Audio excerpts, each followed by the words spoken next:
when one is exposed to uranium, we're finding out that exposure can go to the unborn children.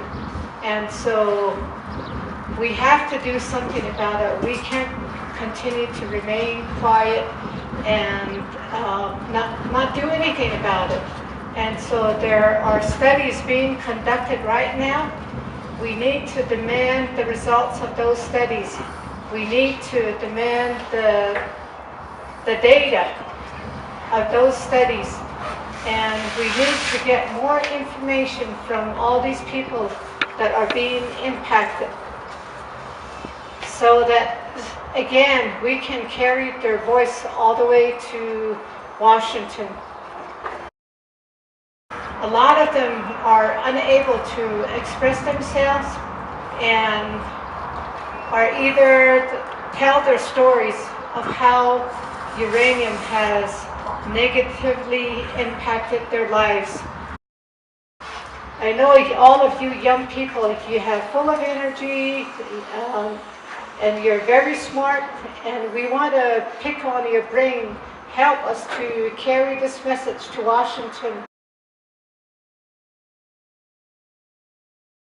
At this point, I think people first need to understand it and what the impacts of it, and then also begin to tell their story and begin to say, this is what happened to me and this is how it affected my family.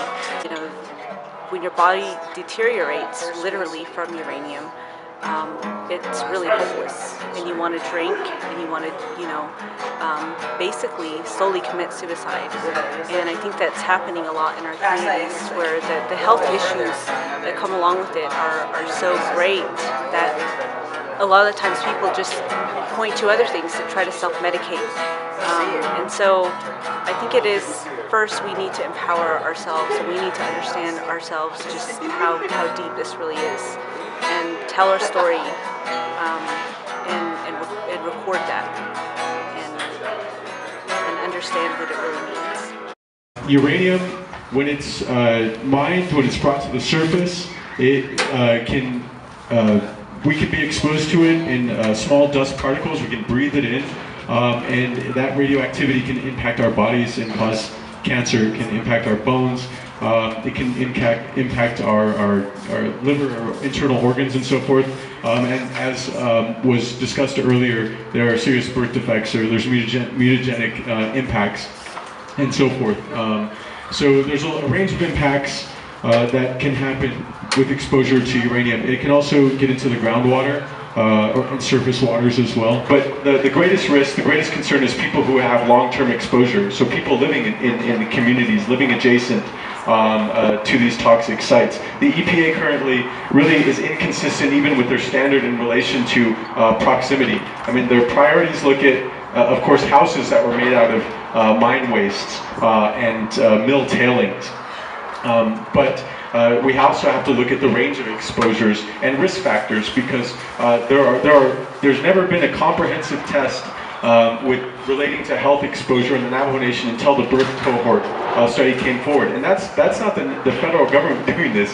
This is people, universities, their professors, their grassroots activists, they're concerned people who recognize that this is a serious threat to our communities, and nothing was being done about it. So they took that initiative, because our people, our lands have been rendered toxic by nuclear colonialism, which essentially is the domination, the exploitation of indigenous people's lands for the benefit of the nuclear industry and production process. So we don't just look at the one end of uranium mining, we have to look at the whole production process.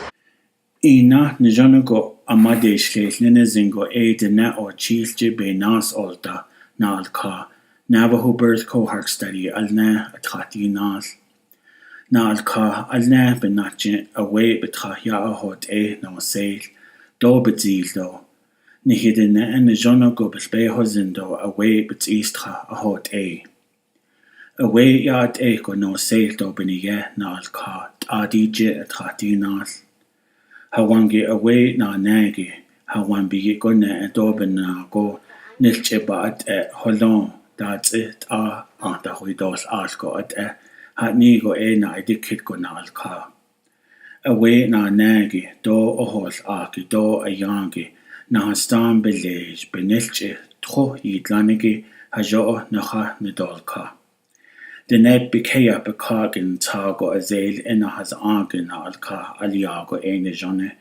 Die leed so bezil do benilche na alka go edene t'abarangi ahot t'abibis behozindo.